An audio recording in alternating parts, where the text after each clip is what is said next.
Hewan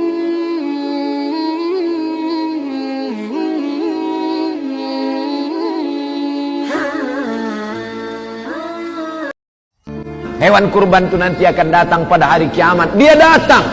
Kambing-kambing yang dipotong tadi akan datang pada hari kiamat. Biquruniha, dengan tanduknya. Wa azfariha, dengan kukunya. Wa as'ariha, dengan bulunya. Kukunya, tanduknya, bulunya, sampah yang dicampakkan datang. Apalagi dagingnya, apalagi kulitnya, apalagi lemaknya, apalagi otaknya, jantungnya. Semua akan bersaksi di hadapan Allah bahwa orang ini pernah beramal.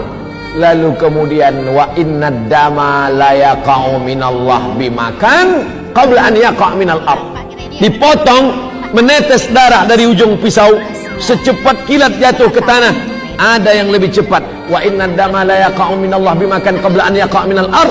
Sebelum darah menetes jatuh ke tanah, ampunan Allah lebih. Ustaz Somad, boleh kami makan daging kurban ini? Bukan boleh, malah diperintahkan. Fakulu minha, makanlah daging hewan kurbanmu itu.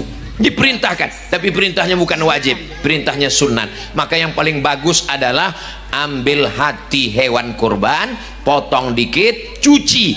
Ini sekarang banyak orang potong langsung bakar. Kamu makan najis, karena darah itu haram hukumnya, nggak boleh makan darah. Cuci bersih, kasih jeruk, kasih garam, bakar, makan hatinya, lit tabarruk, untuk ngambil barokah. Dagingnya wa at'imul ba'isal faqir, dagingnya bagikan semua ke fakir miskin, itu yang paling afdol. Siap? Saya nggak siap. Masa nggak dapat daging?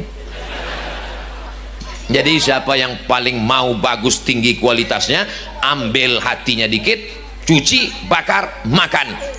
Ingat, Idul Kurban bukan sekedar mengembalikan kita dekat dengan Allah, tapi menyadarkan kita, hei, kamu itu satu saat akan pulang kepadaku. Engkau akan meninggal, kata Allah. Engkau akan wafat. Maka mumpung masih hidup, bangun kedekatan dengan Allah Subhanahu wa ta'ala. Jangan sampai setelah wafat termasuk golongan yang dikatakan fa asaddaqa wa aqum minas salihin. Ya Allah, beri kesempatan aku sedikit saja sekali lagi, walaupun hanya seberapa detik. Aku ingin memperbaiki hidup, beramal saleh.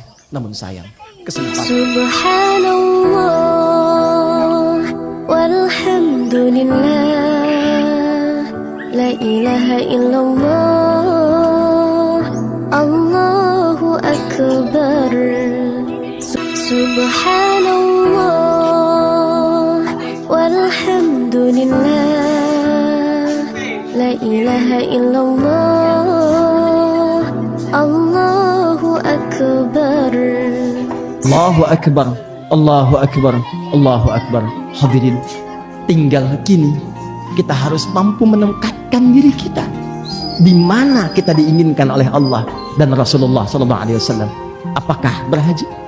Apakah kurban lewat hewan? Ataukah dengan kemarin kita berpuasa?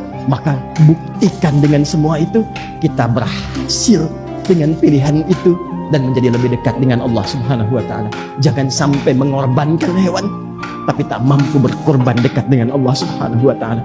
Saat nanti hewannya disembelih, menghadaplah ke kiblat, duduk tenang, berdoa kepada Allah, mohon ampun.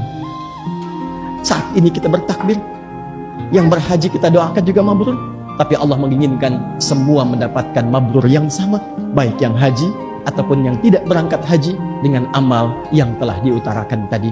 Ingat, Idul Kurban bukan sekedar mengembalikan kita dekat dengan Allah, tapi menyadarkan kita, hei, kamu itu satu saat akan pulang kepadaku. Engkau akan meninggal, kata Allah. Engkau akan wafat. Maka mumpung masih hidup, bangun kedekatan dengan Allah Subhanahu wa ta'ala. Jangan sampai setelah wafat termasuk golongan yang dikatakan fa asaddaqa wa aqum minas salihin. Ya Allah, beri kesempatan aku sedikit sekali lagi, walaupun hanya seberapa detik. Aku ingin memperbaiki hidup, beramal saleh. Namun sayang, kesempatan itu telah sirna. Maka kalau kita telah menyadari itu, silahkan bertakbir. Kalau belum sadar juga, renungkan ada 3 hari di hari tasyrik. Karena 3 hari tasyrik hakikatnya renungan. Qala Allah Ta'ala fi surat Al-Baqarah di ayat ke-203.